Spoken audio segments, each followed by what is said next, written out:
If it weren't obvious enough, I'm a big fan of Falcom's games, whether it's the Legend of Heroes, Kiseki series, or Ys. The turn-based combat of the former, combined with its deep storytelling and extensive characterization, makes for a compelling saga. The latter's hack-and-slash combat, rewarding exploration, and stellar boss design allows for some of the best action RPGs today. So what happens if you merge the two? No, not Ys vs. Trails in the sky, but The Legend of Nayuta, Boundless Trails. This action RPG has always stood out as an anomaly for the Kiseki series due to its gameplay, but also because the story doesn't directly tie into it. Nevertheless, certain elements have remained intriguing, from the protagonist Nayuta's family name Herschel to Kriya and her similarities to a certain Kiseki antagonist. Boundless Trails was released for PlayStation Portable in June of 2012 before it was remastered for PS4 and PC in 2021, then Nintendo Switch in 2022. However, this will be the first time North America and Europe can finally experience the game with English localization and voice acting. Long story short, whether you like hack-and-slash games or are simply curious about Falcom's offerings beyond Ys and Trails, The Legend of Nayuta provides a nice diversion with surprisingly fun gameplay and great-looking visuals. The story starts with Nayuta and his best friend Signa returning to their home on Remnant Isle on a boat, which thankfully doesn't end up shipwrecked. Nayuta has been away to study at the academy, learning more about the world to solve the mystery of Lost Heaven. Remnant Isle is strange in that it sees mysterious ruins periodically falling from the sky. One day, a major chunk falls, and Nayuta and Signa venture to investigate. After rescuing the fairy-like Noi, the duo face off against Zechst and the mysterious Serum, who seek the Master Gear. Once they escape, Nayuta and Signa venture through a portal and arrive in Lost Heaven, learning more about Zechst's plan to throw the world into chaos with the Master Gear. Working with Noi, Nayuta must venture through the 4 continents of Terra to ultimately stop Zechst. As is often the case with Falcom titles, there's a robust cast. Noi is upbeat and possesses powerful abilities known as gearcrafts, but is wary of working with humans due to a past incident. Signa is a venerable older brother to Nayuta, having arrived on Remnant Isle 5 years prior with no memories.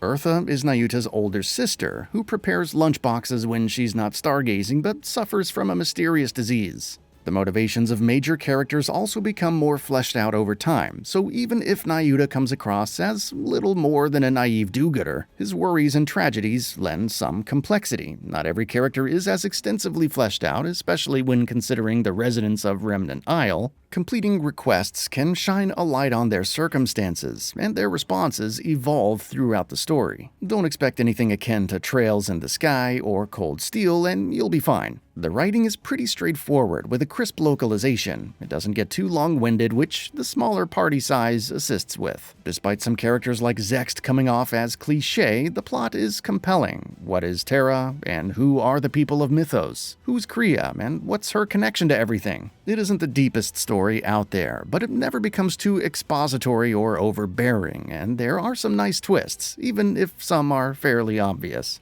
It's pretty simple at first, but over time, Noi will learn new spells. Some have more uses and can be fired off quickly, like Ice Spear for inflicting the freeze status, or Destructo Disc-like Fleur to penetrate multiple enemies. Others, like the de facto Cyclone, remain on the field and can serve as decent single-target damage. Over time, you'll be able to equip several spells at once. Each has its use, especially when considering a stage's terrain, and they'll level up over time. Noi also picks up new techniques as you free her companions, which can smash otherwise impassable obstacles, traverse floating zip lines, and much more.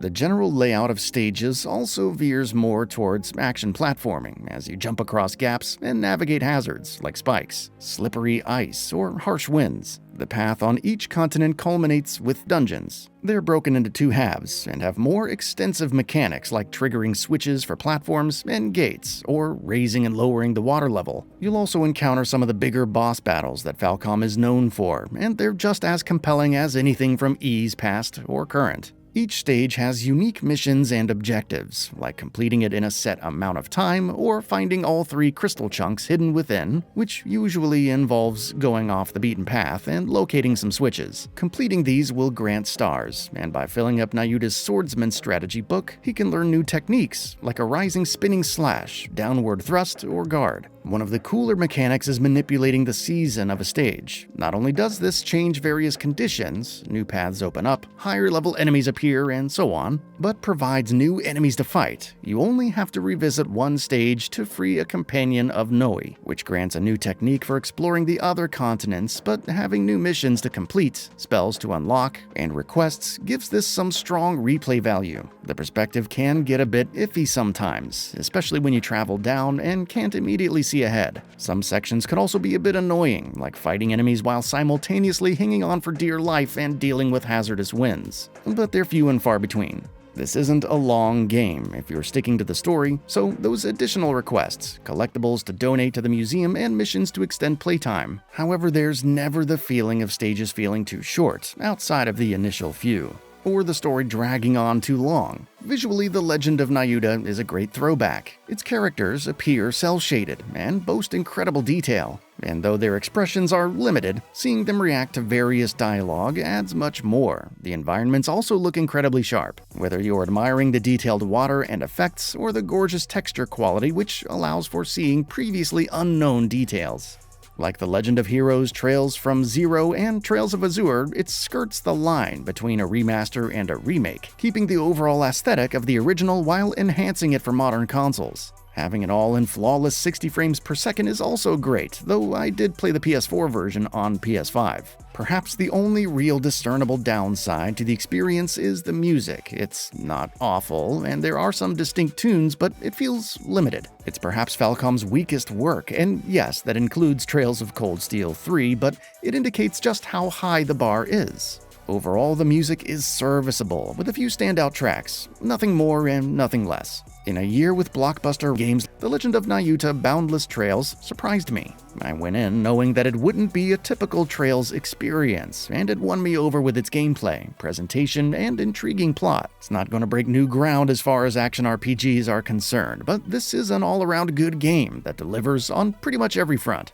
And that brings us to the end of the video. A quick request: we upload new videos every single day, and if you like what we're doing, please consider subscribing. It really helps us out. Also, don't forget to enable all notifications by clicking the bell icon so that you can receive daily video updates. Thanks for watching.